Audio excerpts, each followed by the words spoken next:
Olá pessoal, tudo bem? A gente está começando aqui mais uma transmissão ao vivo no perfil da Secretaria LGBT do PT.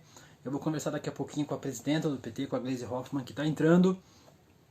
Enquanto isso, a gente espera. Esse é o nosso primeiro programa que a gente faz Nossas Cores em Debate.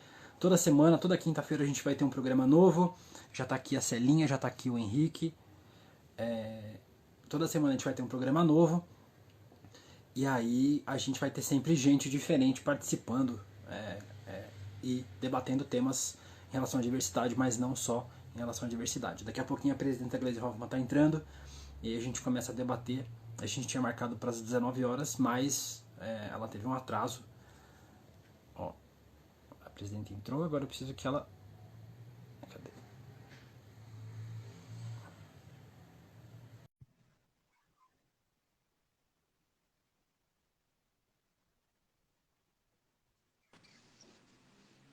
Oi, presidenta. Oi, Deluca, tudo bem? Tudo Desculpa o bem? atraso, viu?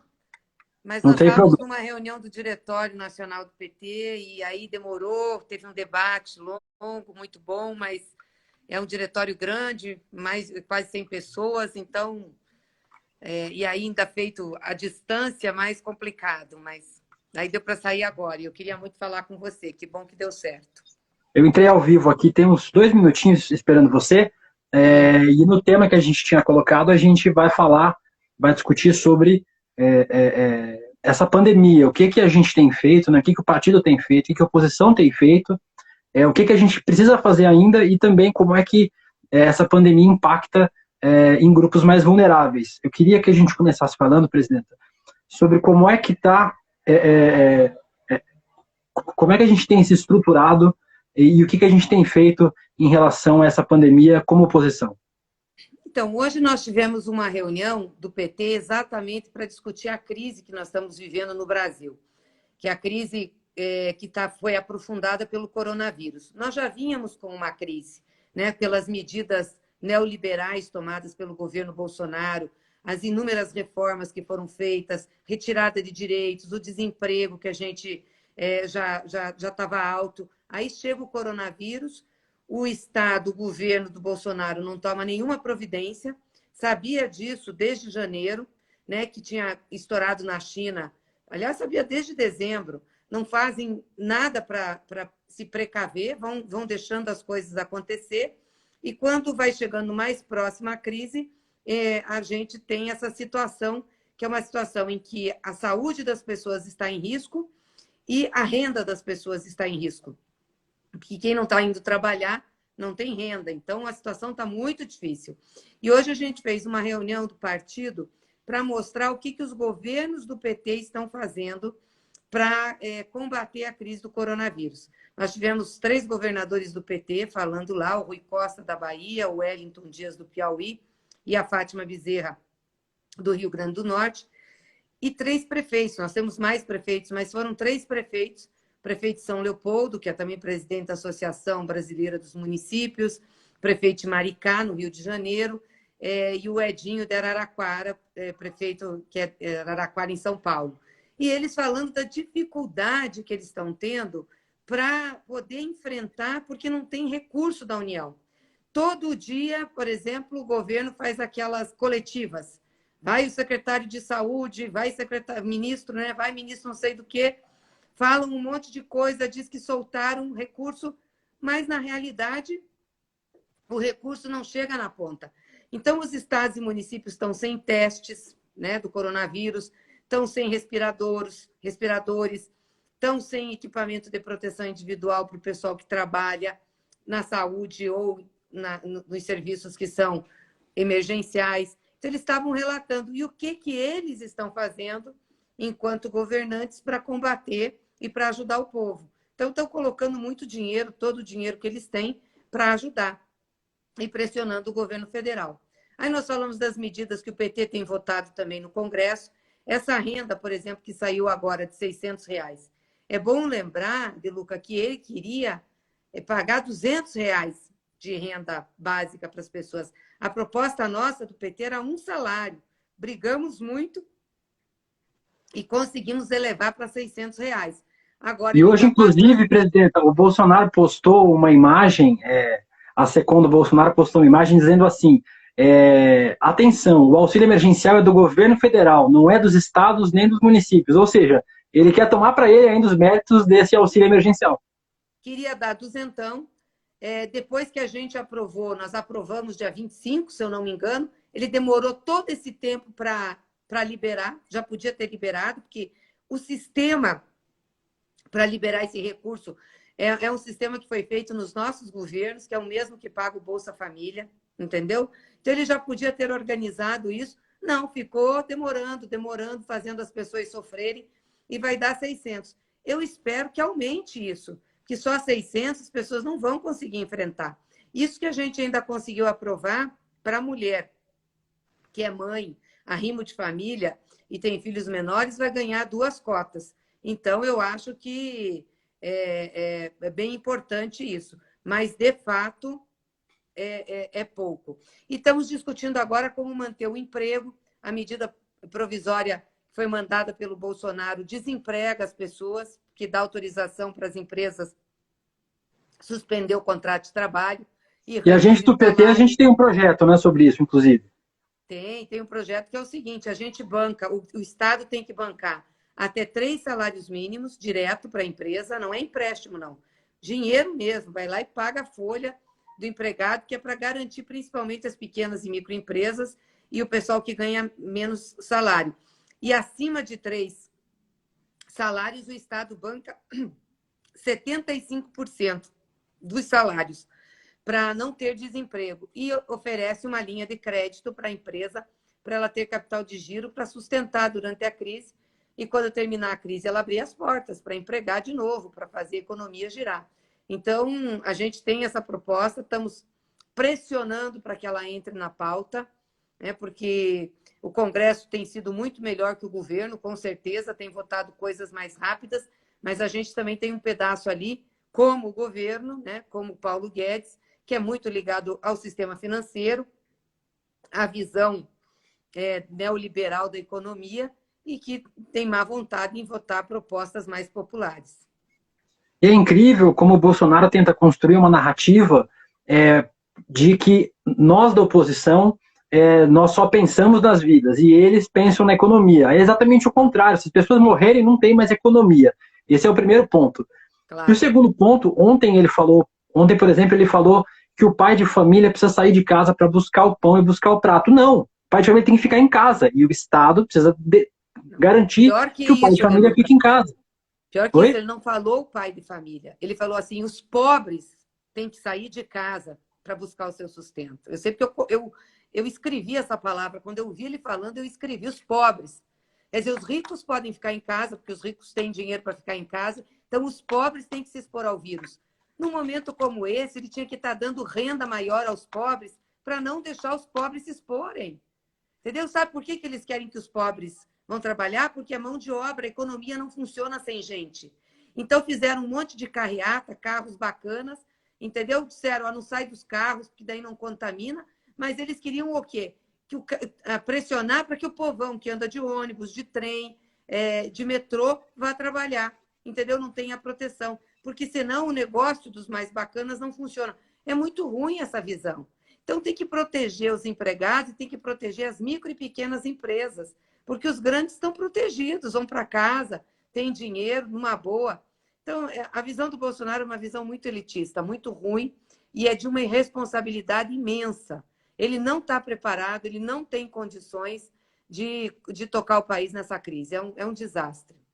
E o pior de tudo, como você estava em reunião, você não deve ter visto, o Bolsonaro saiu hoje à tarde para tomar café em Brasília. De novo? Ele abriu uma padaria para ele ir tomar café em plena pandemia de coronavírus. Os números hoje, a gente chegou a quase 1.000 mortos, né? A gente já está com quase 1.000 mortos no Brasil, e os números são muito... Hoje é quase no dia 1.000 mortos.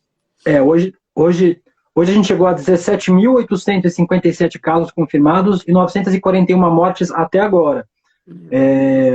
Esse número cresceu 141 pessoas. Mas obviamente que esse número é muito inferior do que a realidade. Aqui em São Paulo, por exemplo, eu estou falando de São Paulo, a gente tem 17 mil exames parados nos laboratórios, porque os laboratórios eles não dão conta de tanto exame. Eles podem fazer 2 mil por dia, tem 17 mil parados. Então, esse número é muito maior e ele incentiva as pessoas a sair à rua, a ter uma vida normal. Hoje, por exemplo, eu postei umas fotos de feiras livres funcionando normalmente. Hoje na TV, a TV mostrou aqui em São Paulo o mercado municipal cheio de gente comendo, gente se expondo. As pessoas não estão tendo a ideia e a noção da gravidade dessa pandemia, né? É que ele fala que é uma gripezinha, ele fala que não vai pegar em todo mundo, ele fala também se morrer, o que é morrer uns 4, 5 mil? É uma loucura isso, né? Se morresse o filho dele, eu queria saber se ele falava isso. Né? Um dos filhos pegar coronavírus, a mulher dele, a mãe, não sei, alguém pegar e morrer, se ele vai achar que tudo bem, é estatístico. Essa é a cabeça da direita. Teve dono de lanchonete dizendo a mesma coisa, dono de lanchonete aí dizendo a mesma coisa, que vai morrer 5, 7 mil, mas são 5, 7 mil que não são parentes dele, né? São outras pessoas que ele não tem contato nenhum. Se é o filho dele, é o pai dele, a mãe dele, o irmão dele, acho que ele vai pensar diferente. Vida é sempre estatística quando ela não é vida de gente da gente. Aí as pessoas colocam em estatística. Para o governo, então, sempre os seres humanos são números. O que é 10%? 2% está desempregado? Porque não é com ele, entendeu? Então, é assim, além de ser desumano, é irresponsável, né? Muito irresponsável, está colocando a população em risco. Vamos lembrar que a Itália fez o que ele está fazendo, Milão fez uma campanha para as pessoas voltarem ao trabalho. Olha a situação que a Itália enfrentou, né? Coisa triste você ver aqueles caminhões do exército deles levando os corpos. Enfim, os Estados Unidos fez isso. Agora o Trump está desesperado, pedindo para todo mundo ir para casa. E quem andava apertando mão também do pessoal em boteco e em panificadora era o Boris Johnson, que é o primeiro-ministro da Inglaterra. Onde é que ele está hoje? Na UTI. Na UTI. Ele está na UTI. Então, sabe, é de uma irresponsabilidade que a gente fica desesperado. Ele vai matar o povo pelo vírus e vai matar o povo pela renda. Porque ao não prover renda, ao não proteger, ele vai fazer. Eu acho, você sabe, De Luca, que eu acho que às vezes é isso que o Bolsonaro quer, que a gente tenha uma crise no país, entendeu? Um desarranjo total para ele vir com uma medida de intervenção. Tem que ser foi mais o que fizeram na Hungria. Na Hungria fizeram isso. Na Hungria, lá o primeiro-ministro, que é muito amigo do Bolsonaro, Viktor Orbán, ele passou um projeto lá no parlamento e que ele tem superpoderes por tempo indeterminado. Ele pode dissolver o parlamento se ele quiser. Isso é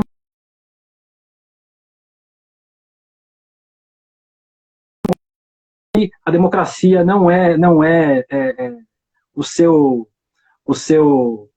forte, né? Ele não é um democrata, ele não gosta da democracia. Então a gente tem esse risco ainda. Eu hoje estava falando hoje mais cedo sobre o risco que a gente também tem, e esse ano a gente tem eleições municipais, a gente não sabe como é que vai ser ainda por conta dessa pandemia, tá tudo sendo adiado. Inclusive quem veio pelo perfil da Glaze me segue, De Luca Martinez está aí. Quem veio pelo meu perfil já segue e apresenta a Glaze. Aproveita, eu sou o William De Luca, jornalista, a Glaze Hoffman todos vocês conhecem. A gente estava falando hoje mais cedo sobre como as pessoas ainda mais vulneráveis ficam mais vulneráveis nessas oportunidades. Nos Estados Unidos ainda não tem estudos sobre isso, não tem dados estatísticos porque é muito recente. Mas em cidades onde a população, por exemplo, é 19% de negros, os mortos de coronavírus são 60%. Ou seja, aqui no Brasil, o movimento negro aqui do Brasil unificado, vários movimentos, já pediram, inclusive, que o governo passe a divulgar o gênero e a raça das pessoas que morrem de coronavírus para ter uma estatística, porque, logicamente, pessoas negras vão ficar mais vulneráveis. LGBT em situação de rua, que são muitos no Brasil, a gente não tem casa de passagem para LGBT, a gente mal tem casa de passagem para os moradores de rua, de uma forma geral, de pessoas em situação de rua, e a gente tem mais vulnerabilidade ainda. E o presidente, ao invés de pensar num plano que junte tudo isso e que dê uma segurança para toda essa camada da população, ele insiste na tal da cloroquina, da hidroxicloroquina, que já tem vários especialistas dizendo que é preciso estudar, pode ser que funcione, mas não é a salvação da pátria. Agora é só o isolamento social. É isso. A gente até torce para que funcione, né? A gente torce mesmo para que a Índia tenha a capacidade de desenvolver o remédio. Acho que é importante, mas nós não temos esse teste ainda confirmado. Então, não dá para ficar querendo achar que essa vai ser a salvação. A maior salvação que o Bolsonaro, a maior ajuda que o Bolsonaro pode dar na questão da saúde é liberar os 22 bilhões de reais que foram retirados do SUS pelo teto de gasto, imposto pelo Temer e mantido por ele. 22 bilhões. Isso está fazendo falta. Então, ele tem que liberar isso. Ele tem dinheiro, saldo financeiro, no Tesouro Nacional. É só fazer um crédito. Mas se autoimpôs normas que não pode gastar mais do que não sei o quê, não pode gastar mais não sei o quê, o dinheiro fica parado lá. Tem dinheiro parado, os bancos não conseguem emprestar. É uma doideira isso que está acontecendo no país. Uma falta de consideração com o povo, né? Então, o que a gente precisa é ter esse investimento. Por exemplo, o SUS, eles desmontaram. Eles ficam aí com uma onda dizendo assim, os governos do PT construíram o estádio da Copa e não construíram o hospital. É mentira. Primeiro que os nossos governos construíram muitos hospitais e construíram, sobretudo, mini hospitais para ajudar municípios menores, como foram as UPAs, Unidade de Pronto Atendimento. São milhares espalhadas no Brasil, porque foi para a capital, foi para o município do interior. Isso foi muito importante. Além disso, fizemos o Mais Médicos, que ele destruiu, mandou os cubanos embora. Os cubanos agora estão servindo na Itália. Ele não quis aqui. Fizemos as reformas nos postos de saúde, em todas as unidades de saúde, teve recurso federal para os prefeitos fazerem, isso foi muito importante. Os SAMUs, né? O SAMU, que é um pronto atendimento às pessoas que precisam, farmácia popular, comprar remédio a preço de custo ou ter remédio de graça, né? Não teve governo que investiu mais na saúde do que os governos do PT. Então, quer dizer, eles ficam com essa coisa, com essa fake news para cima. O que eles fizeram? Desestruturaram o SUS. E hoje nós estamos vendo que quem segura a ponta é o Sistema Único de Saúde, é o público, é o Estado, não é o privado. No mundo todo, inclusive, não é só aqui, é no mundo todo. No mundo todo, não é o plano de saúde. Então, quando vierem de novo querer desestruturar o SUS, nós temos que mostrar isso, dizer, parem com isso. Nós temos que agradecer ao SUS, aos profissionais do SUS, o pessoal que se dedica, que construiu um dos maiores sistemas de atendimento de saúde e assistência de saúde do mundo, que é o nosso. Né? E se está hoje com debilidade, é porque esses últimos governos fizeram, porque nós estávamos reequipando, reorganizando, redimensionando os recursos do SUS. Então, eu fico numa tristeza de ver. Então, ele, antes de ficar falando as besteiras que ele fala, ele devia liberar o recurso que foi represado do SUS, os 22 bilhões de reais. Isso que você falou, Gleisi, é muito importante. A gente tem visto esse debate acontecendo e acho que ele tem que ser cada vez mais frequente. A gente tem uma diferença de projetos. Esses dias disseram, mas vocês estão elogiando o João Dória e o Witzel porque eles estão fazendo a quarentena. Eles estão fazendo mais do que a obrigação deles, dos governadores, em manter quarentenas, em fazer isolamento social, porque é isso que o mundo todo está fazendo. Correto, eles estão sendo, exatamente, estão sendo minimamente responsáveis. Ao mesmo tempo, esses projetos, os projetos neoliberais, do PSDB, do PSL, do Partido Novo, são projetos que querem desmontar o Estado, que querem menos Estado, que querem acabar com o SUS, querem acabar com a educação pública. Aqui em São Paulo, por exemplo, a gente tem privatizações de quase tudo. O Dória e o Bruno Covas venderam quase tudo aqui em São Paulo. E agora a gente fica sem ter para onde correr. É importante a gente falar também sobre isso, sobre a diferença de projeto, né? Porque é nesse momento que o neoliberal, que o anarcocapitalista fala, peraí, e agora, como é que eu faço? Tem 1.000 pessoas sendo atendidas, 2.000 pessoas, eu vou fazer o quê? Essas pessoas vão para onde? É isso. Não, tem muitos liberais que estão hoje concordando que o Estado tem que entrar e entrar gastando, né? E tem outros que não. A turma do Bolsonaro, do Paulo Guedes, continua na mesma toada de fazer ajuste fiscal, de o Estado não gastar, de querer economizar. Outros já estão seguindo a linha internacional de gente que é liberal, que é capitalista, mas que acha que o Estado tem que fazer o que fez Roosevelt em 29, ou seja, New Deal, tem que botar dinheiro para não ter uma depressão econômica. Se precisar, imprime moeda. Aliás, o Meirelles, ex-presidente do Banco Central, que não é do PT, embora foi do governo Lula, mas não é do PT, ficou até no Temer como ministro da Fazenda, É do entrou governo Dória, dizendo, inclusive, agora. Ele é secretário do governo Dória. está lá com o Dória, ele ontem deu uma entrevista dizendo que tem que emitir moeda, imprimir moeda. Porque, gente, Estado não quebra. Estado, quando precisa de dinheiro, emite moeda. É assim que faz. Depois põe papel, que como se fosse uma dívida para enxugar o mercado. Agora, se nós não fizer isso, nós vamos ver as pessoas morrerem, entendeu? Vão morrer por falta de renda, de fome, e vão morrer pelo coronavírus, porque não tem dinheiro para a saúde e não tem dinheiro para a renda. E o Bolsonaro fica mentindo. E fica brigando com todo mundo, né? É uma coisa impressionante. É incompetente, briga com todo mundo, não protege o povo. Triste. A China é que faz mais respiradores do mundo e vai o filho dele brigar com a China, né? A gente já está com uns minutinhos aqui, tipo de live, presidenta, e eu sei que você tem outros compromissos também já já.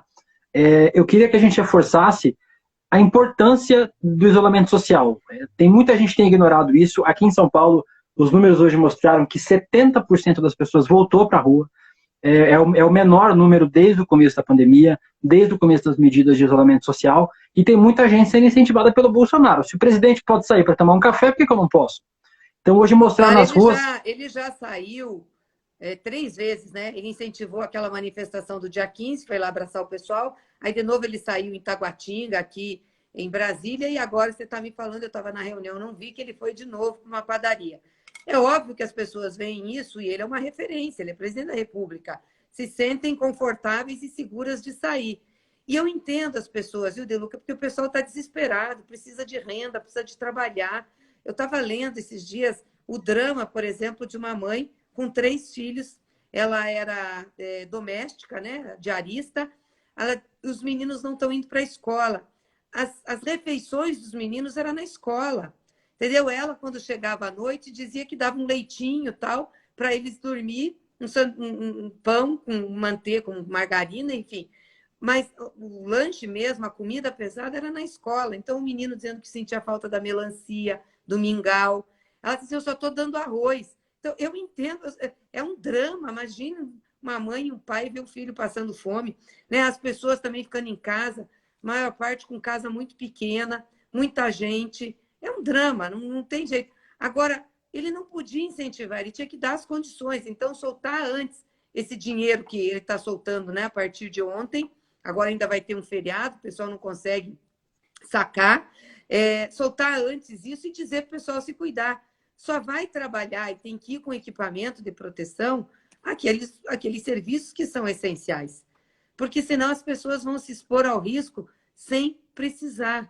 Sem necessidade, é ruim. Né? Quem tem necessidade, que trabalha na área de saúde, que trabalha na área de distribuição de alimentos, que trabalha na área de combustíveis, são várias áreas, tem que ir porque é essencial, o serviço é essencial. Mas tem que estar protegido, gente. Tem que ter equipamento de proteção individual.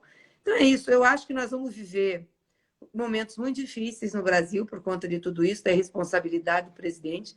Que Deus nos ilumine, que a gente consiga ter condição de oferecer ao povo, né, no Congresso, nos movimentos sociais, né, solidariedade, também propostas para proteção, e que a gente possa, quando sair dessa crise mais aguda, pelo menos desembarcar desse neoliberalismo, mostrar que o Estado é fundamental na vida das pessoas, no desenvolvimento do país, defender o nosso SUS, defender a nossa universidade pública, a escola pública, a assistência social pública como política de Estado. Eu acho que essa crise tem que servir para isso, para desembarcar do neoliberalismo. E aproveitar, a gente está chegando no finzinho desse Nossas Cores em Debate. Toda quinta-feira a gente vai estar aqui agora, presidenta, no perfil da Secretaria Nacional LGBT do PT. E a gente conta com a sua audiência também. Na quinta-feira que vem tem outro. Mas é importante lembrar para as pessoas, pessoal, saiam de casa só se for estritamente necessário. É uma dificuldade para todo mundo, está ruim para todo mundo, a economia é ruim especialmente para quem é mais pobre, mas saiam de casa o mínimo possível. Hoje em São Paulo tinha gente jogando bola, hoje tinha gente dando volta na pracinha, hoje tinha gente indo na peixaria, indo comprar flores. Não são serviços essenciais, não são necessidades básicas da gente, né? Vamos entender que essa crise ela é muito grave, ela já infectou mais de 1,5 milhão de pessoas do mundo todo. Então fiquem em casa, se precisarem sair, voltem para casa, lavem a mão, coloquem a roupa para lavar, deixem o sapato do lado de fora, higienizem os produtos que vocês trazem para casa com álcool gel, ou se não, faz uma solução com água sanitária e água para higienizar os produtos. E vamos parar de ouvir o presidente, porque a gente vive, talvez, a maior crise da nossa geração, né? Nenhum de nós que está vivo hoje viu uma crise desse tamanho, uma pandemia desse tamanho. Infelizmente, a gente tem o pior presidente da República no pior momento da saúde pública do Brasil, que é essa pandemia. É isso, De Luca. Acho que vai mudar muito, né, nossa forma de vida, de relação com o que está acontecendo. Espero que mude também na área econômica, como eu disse, a gente desembarcar do neoliberalismo, fortalecer o Estado, que é importante, e a gente ter mais solidariedade, cuidar mais um do outro, né? Ter mais empatia, se colocar no lugar das pessoas. Acho que isso é fundamental. Mais tolerância, mais compreensão, mais respeito. Quero aproveitar para saudar toda a comunidade LGBT, saudar também a nossa Secretaria Nacional LGBT, a nossa companheira que é a secretária Janaína, que tem feito um excelente trabalho. Saudar você também, que é um militante e está sempre, né, defendendo a causa, os direitos. Isso é muito importante. Nós estamos juntos nessa luta, nesse barco, pela vida das pessoas, pelo trabalho das pessoas, pela renda das pessoas. Aliás, essa é a bandeira do PT, sempre foi ao lado do povo brasileiro. E nos nossos governos nós mostramos isso. O povo brasileiro teve vez no orçamento público, né, com programas e projetos que colocaram a maioria como sujeito de direito, que era o que a gente nunca teve. Só para terminar, encerrar aqui, nós vivemos num país que tem 500 anos, e que teve uma escravidão por 300 anos, e quando terminou, jogou a própria sorte à população negra, não cuidou, e sempre teve uma elite com cabeça escravocrata, em que aquele que trabalha tem que ganhar o mínimo possível, tem que ser explorado, o lucro tem que ser maximizado. Hoje a gente tem um setor financeiro que é verdadeiro vampiro, né, da produção e dos direitos, suga o sangue do povo. É isso que acontece e a gente tem que enfrentar, né? Nós começamos a enfrentar nos nossos governos, mas foram 13 anos. 13 anos em 500 não faz nada, né? Não tem tendência histórica. E o que a gente conseguiu mudar de bom, de projeto para atender a maioria do povo, eles estão destruindo. Então é hora de a gente lutar por isso, lutar por um Estado forte, lutar por direitos, né? Porque é para isso que existe Estado e é para isso que existe economia. Não pode existir só para concentrar renda na mão de poucos. Tem que ter também uma distribuição para que todos sejam beneficiados pelo sistema. Todos possam ganhar um pouco e viver uma vida digna, viver uma vida, né, com capacidade das famílias sustentarem seus filhos, se sustentarem. É isso que a gente quer. E agora vamos enfrentar essa crise que tem aí. E, de fato, a gente não pode obedecer, não pode seguir a palavra do presidente da República. Ela vai nos levar para enfrentar uma situação muito triste. Mas parabéns, De Luca, a você e a toda a comunidade, parabéns à nossa secretaria. Importante fazer esse tipo de live, entrevista com várias pessoas para levar informação, né? Levar informação, levar opinião de gente que é especialista, também dizer o que o pessoal está fazendo. Acho que isso é muito, muito bom. Também quero aproveitar para agradecer o partido, para agradecer você, presidenta, e como o partido trata os LGBT, como a nossa pauta tem voz dentro do partido, o que a gente não vê em todo lugar. Então, a gente também agradece, em nome da secretaria, agradece você pelo tempo que você ficou aqui com a gente. Tá bom? Agora obrigada, vai para o próximo compromisso. Eu vou ficando por aqui, pessoal. Na quinta-feira que vem a gente tem mais um Nossas Cores em Debate. Tchau. Legal. Tchau, gente. Um abraço. Um abraço, De Luca. Abraço a todos que nos acompanharam.